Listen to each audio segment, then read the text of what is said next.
Welcome to the deep dive. Today we're plunging into a truly remarkable body of work. It Yeah, touches on everything from, well, ancient wisdom to cutting edge neuroscience. that's right. Our source material comes from a highly influential book. It explores the very structure of reality, the human psyche, and a timeless path to a meaningful life.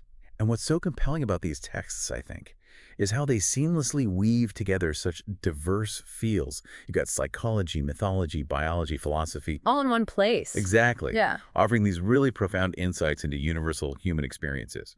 Our mission right now, basically, is to extract the most potent nuggets of knowledge, hmm helping you see how ancient narratives, scientific discoveries, and, personal experiences all converge to illuminate a clearer path forward, especially in what can feel like a very complex world. Think of this as your shortcut, maybe, to being genuinely well-informed about ideas that really challenge conventional thinking Right? and offer practical wisdom for navigating the chaos of existence. We're going to explore why foundational rules aren't just suggestions, A key point. how your brain might actually be wired for dominance, and why speaking the truth could be the single most powerful act you can undertake. It's a lot to cover. Okay, let's jump right in then. A core concept this work emphasizes: the fundamental necessity of rules. The author provocatively states, God didn't give Moses the 10 suggestions, he gave commandments. It's a powerful distinction, isn't it? It really is. That ancient story and also the one about the golden calf, they vividly illustrate that without established rules, individuals can, well, quickly become slaves to our passions, hmm essentially letting unregulated sort of animal instincts take over. The wisdom of the ancients, the text suggests, deeply understood that rules are absolutely vital for civilized behavior, And hitting us. guiding us to elevate our gaze and raise our standards. So it really makes you Yeah. wonder, what happens when societies collectively lose sight of these foundational principles? Yeah, it does. And speaking of foundational principles, the source introduces a thinker who approaches these deepest questions with an almost like childlike enthusiasm. Managing to make incredibly complex ideas accessible without ever being pedantic. That's a rare skill. It is. This individual masterfully combines insights from evolutionary biology, the neuroscience of emotion, and, well, the profound observations of giants like Jung, Freud, Nietzsche, The heavy hitters. and existential writers like Dostoevsky and Solzhenitsyn. And it's this broad interdisciplinary approach that's really foundational to his earlier work, Maps of Meaning. Right. That book, for example, demonstrates how both our modern brain and ancient stories are deeply rooted in dealing with what he calls the archetypal situation. Those universal challenges. Exactly, those universal human challenges and encounters with the unknown that just transcend specific cultures or eras. So the universality of many rules in the featured book really stems from this premise. No matter our genes or experiences, we all have to deal with the unknown, and we all attempt to move from chaos to order. And when he speaks publicly, the text describes him as brilliant, often dazzling. I've seen some clips, yeah. Capable of shifting from a kind of jazz artist spontaneity to really rigorous, systematic scientific summaries. But he consistently connects these profound ideas to life stakes, making them deeply relevant. Which is key. He truly encourages critical thinking by showing how evolution, of all things, helps to explain the profound psychological appeal and wisdom of many ancient stories. Like Gilgamesh. From Gilgamesh to the life of the Buddha, Egyptian mythology, and the Bible. It's fascinating how stories about, say, journeying voluntarily into the unknown, like the hero's quest, seem to mirror universal tasks our brains actually evolved to handle. It's a compelling link between biology and narrative. Delving deeper into existence itself, the source explores the fundamental duality of order and chaos, beautifully likened to the Taoist yin and yang symbol. Ah, yes. Order is portrayed as explored territory. Predictable social norms, the world of structure symbolically masculine. It's the familiar, like a wise king, but potentially also a tyrant, right? The two are bound. Always intertwined. Chaos, on the other hand, is where or when something unexpected happens. The unknown. Exactly. It's the unpredictable, the source of both creation and destruction. Symbolically feminine. Think of raw nature, simultaneously giving birth and bringing about demise. And the key insight. The key insight is that meaning is to be found on the border between the ever-entwined pair. It's in that dynamic interaction, that liminal space, where true significance emerges. A crucial point the author makes is that a shared belief system doesn't just simplify society, it actually allows everyone to cooperate and tame the world. Makes sense. When people live by the same code, they become mutually predictable, which is, well, essential for acting together effectively. And if we connect this to the bigger picture, the work really emphasizes that a shared cultural system of value is indispensable. Because, as it says, in the absence of such a system, people simply cannot act. They're paralyzed. Pretty much. Without positive value and a coherent framework, the horror of existence rapidly becomes paramount, leading straight to nihilism. That dangerous state. That dangerous state where all meaning and value just collapse. This was a problem the author apparently wrestled with intensely while writing Maps of Meaning, especially given the destructive potential of modern technologies.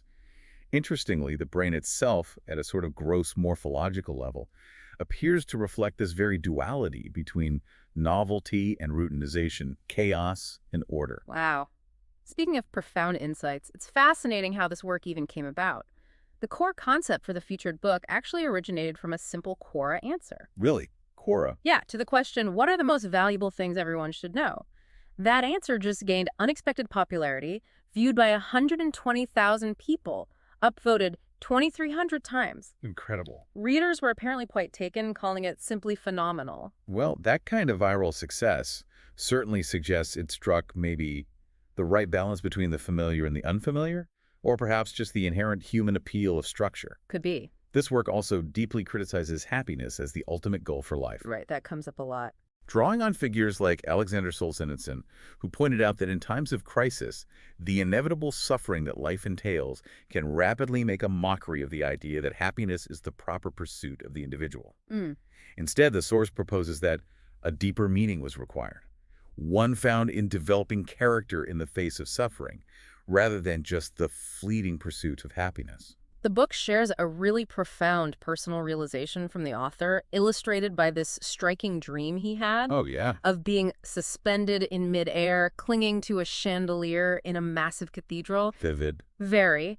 This dream led him to understand that the center is occupied by the individual, where existence itself is a constant process of suffering and transformation, a process that must be voluntarily accepted. Voluntarily, that's the key. That path, the source suggests, allows one to transcend slavish adherence to the group and avoid the pitfalls of nihilism, instead finding profound meaning in individual consciousness and, well, direct experience. Makes sense. Moving from the abstract to something more primal. Exactly. From these concepts of order, chaos, and meaning, our deep dive now shifts to a surprisingly fundamental and ancient aspect of being: dominance hierarchies. The hierarchies. The source provides incredibly vivid examples from nature, like kamikaze wrens fiercely defending their territory. I remember reading about that. The well-known pecking order of chickens, first observed by Thorleif Schilder of Ebbe, and even lobsters, which are surprisingly obsessed with status. Lobsters. Yeah. Okay, what's truly astonishing here is the underlying neurochemistry. The chemistry of defeat and victory in lobsters. Right. The text explains that a lobster's confidence, even its posture, depends on the ratio of two key neurotransmitters, serotonin and octopamine. Serotonin, like in humans. Exactly. Winning a fight increases serotonin, leading to a confident, upright posture. And in a staggering demonstration of evolutionary continuity, the source notes that Prozac even cheers up lobsters. No, seriously. It's a drug that also increases serotonin in humans. And get this. If a dominant lobster is badly defeated, its brain can actually dissolve and regrow a new subordinate's brain. That's mind-blowing. And it's a principle that extends deeply into human society, too, isn't it? Absolutely. Just as the determination of who's who has important implications for each individual bird's survival, it profoundly impacts human lives. The source brings in concepts like Price's Law and the Matthew Principle. The Matthew Principle, yeah. From the Bible verse. Which essentially posits that to those who have everything, more will be given. From those who have nothing, everything will be taken. This explains the unequal distribution of success we see everywhere. It seems to. In science, a small group publishes most papers. In music, a tiny fraction produces almost all commercial recordings. In classical literature, only a handful of composers account for nearly all the music performed. It's a pattern. A very old pattern. The author strongly asserts that these dominance hierarchies are not merely human creations or specific political systems like capitalism or communism. They're deeper than that. Much deeper. Described as a near-eternal aspect of the environment. structures older even than trees, ones that humans have existed within for 500 million years. 500 million. Yeah. And the text outlines the very real negative consequences of low status for humans. Things like decreased confidence, more response to stress, less happiness, more pain and anxiety, more illness, and a shorter lifespan. Basically, operating at the bottom consumes precious energy, leading to constant alertness and impulsive behavior. That sounds rough. Yeah. Which brings us to another crucial concept: life lies. Ah, yes, the life lie. The source describes these as attempts to manipulate reality with perception, thought, and action to achieve a narrowly desired and predefined outcome. Like a rigid plan that ignores reality. Exactly. These can range from something seemingly innocuous, like an idealized tropical beach retirement fantasy that isn't grounded, to something far more sinister, like the belief that the world could be put right if only they held the controls, a trap the author notes is particularly common for ideologues. And a life built on such lies, the text implies, rests on two really problematic premises. First, that your current knowledge is entirely sufficient, Which it never is. right?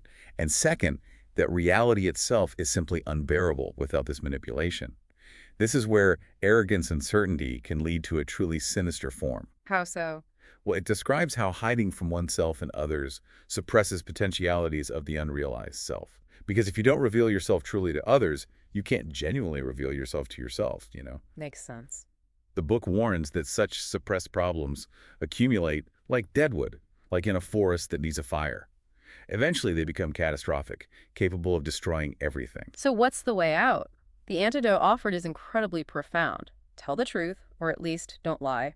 Simple, but not easy. Not at all. The author shares a striking personal anecdote, realizing that almost everything I said was untrue because of underlying motives like winning arguments or gaining status. Oh, that's honest. He then describes the transformative power of practicing only saying things that the internal voice would not object to, listening to that inner sense of truth. So precision in speech then becomes vital, because leaving things vague just makes the world too complex to be managed. Right. The source uses the powerful example of a couple's failing marriage, arguing that if the gap between pretense and reality goes unmentioned, it will widen, you will fall into it, and the consequences will not be good. Confronting it is necessary. Exactly. Instead, courageous and truthful words will render your reality simple, pristine, well-defined, and habitable. You have to consciously define the topic, or, as the text says, it just becomes everything and everything is too much. Building on that power of truth, the source offers some rather provocative insights into, well, raising children. Parenting. Always a hot topic. He makes this striking statement: do not bother children when they are skateboarding. Okay. What's behind that? Yeah. Well, it isn't just about literal skateboarding, apparently. It's about the underlying idea that danger was the point. They wanted to triumph over danger, becoming competent and capable rather than merely safe. Learning boundaries through exploration. I see. It ties into the broader theme of proper discipline, then. The text argues that true discipline is a careful combination of mercy and long-term judgment, never anger or revenge. Right. It introduces the principle of minimum necessary force, rooted in English common law, advising parents to limit the rules and then use the least force necessary to enforce those rules. It's about effective training, not punitive control. And the source is quite clear about the serious consequences of poor socialization. What does it say? That children who haven't learned to behave properly by age 4 will find it forever difficult to make friends, often leading to loneliness and depression later on. That's a strong claim. It's presented as a fundamental responsibility of parents to render their children socially acceptable, especially since peers become the primary source of socialization after that crucial age. And the text also critiques overprotective parenting, doesn't it? Using fairy tales. Yes. It draws powerful analogies from Sleeping Beauty and The Little Mermaid. How so? In Sleeping Beauty, the royal parents' failure to invite Maleficent, who represents the dark nature of reality, unavoidable suffering to their daughter's christening inadvertently makes her weak, unprepared. Sheltering her too much. Exactly. Similarly, Ariel's story in The Little Mermaid portrays the necessity for a young woman to confront the terrible mother, symbolizing overprotection and dependency, to truly become a complete individual. Interesting take on those stories. And a sobering reminder from the source. Parents themselves have a great capacity for evil as well as good, and no adult human being, no hierarchical predatory ape can truly tolerate being dominated by an upstart child. There needs to be structure. Right. Which leads us, I suppose, to confronting darkness more broadly. Indeed. This deep dive wouldn't be complete without squarely addressing the problem of evil, which the source clearly distinguishes from mere suffering. A crucial distinction. It highlights man's inhumanity to man as something even worse than the harshness of nature, manifesting in ancient tales like Cain and Abel, considered the first act of, well, post-Edenic history. And what's truly profound here, I think, is the insight that once you become consciously aware that you yourself are vulnerable, you understand the nature of human vulnerability in general. Knowing your own weaknesses. Lets you understand weakness in others.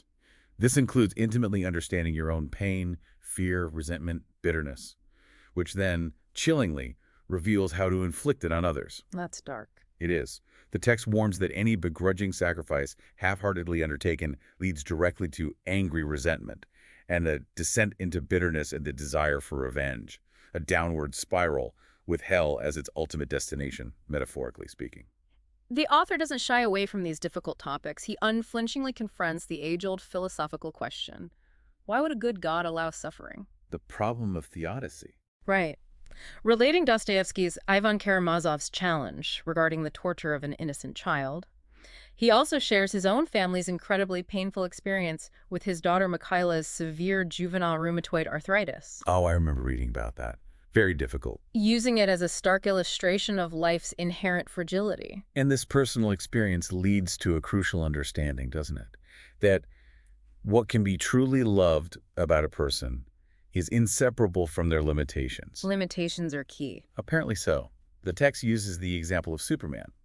He became boring with unlimited powers. But when he gained reasonable limitations, like vulnerability to kryptonite, he became a hero again. Because to become is to become something more, or at least something different. That is only possible for something limited. It's within those boundaries, those limitations, that meaning and growth truly emerge. So, wrapping this all up, what does all of this mean for you, the listener? This deep dive concludes with a powerful, direct call to personal responsibility. What's the call? Start to stop doing what you know to be wrong. Simple again, but profound. Doesn't require knowing why it's wrong, necessarily, but rather trusting one's inherent wisdom, that inner voice again. It also means don't blame capitalism, the radical left, or the iniquity of your enemies. Don't reorganize the state until you have ordered your own experience. Start with yourself. Exactly. Focus inward first. And the source encourages aiming small initially, right? Yes. Making life a tiny bit better than it was this morning, each day. This process of setting small, achievable goals, rewarding oneself, and consistently improving. It leads to what the text calls compound interest, a gradual rise in one's baseline of comparison. And crucially, what you aim at determines what you see. Your goals filter reality. You filter the overwhelming complexity of the world to focus on what specifically facilitates your movement toward your goals. What you value determines how you perceive. So the ultimate call to action, echoing throughout the work, is to do what is meaningful, not what is expedient. Meaning over expediency. This is powerfully exemplified by Socrates, who chose to pursue truth and meaning even when facing death. He gained profound security and strength through his integrity. A decision remembered and revered, 2,500 years later? Quite a legacy. And to bring all of this back to the simplest, most grounding advice, the source's final rule is kind of lovely, actually. What is it? Pet a cat when you encounter one on the street. Pet a cat. Yeah. Cats, being independent and their own creatures, represent nature and Debes. Being in a pure form that, as the text puts it, looks at human beings and approves. This small, voluntary interaction offers a nice break, a little extra light, a tiny respite from life's demands. It symbolizes, perhaps, a humble acceptance of something beyond your control and an unforced connection with the essential goodness of being, despite its inevitable suffering. A moment of grace, almost. Something like that. Well, this deep dive has truly explored the intricate dance between order and chaos, the timeless human struggle with suffering and evil, and the profound transformative power of truth and voluntary responsibility. It's covered a lot of ground. From ancient commandments to modern psychology, the message echoes powerfully. Your choices, your words, your actions, they really matter. We hope these insights from the source material have offered you a fresh perspective, not just on the nature of reality, perhaps, but on your own inherent capacity to navigate it. Hmm. The path to a meaningful existence, it seems, is found in courageously accepting limitations, bravely confronting the unknown, and striving for integrity in every single interaction. So consider how even the smallest act of truth or voluntary responsibility in your own life, like, yes, the simple grounding act of petting a cat might ripple outwards, contributing to a more ordered and meaningful world for everyone around you. What single small step can you take today to align yourself with what is truly meaningful?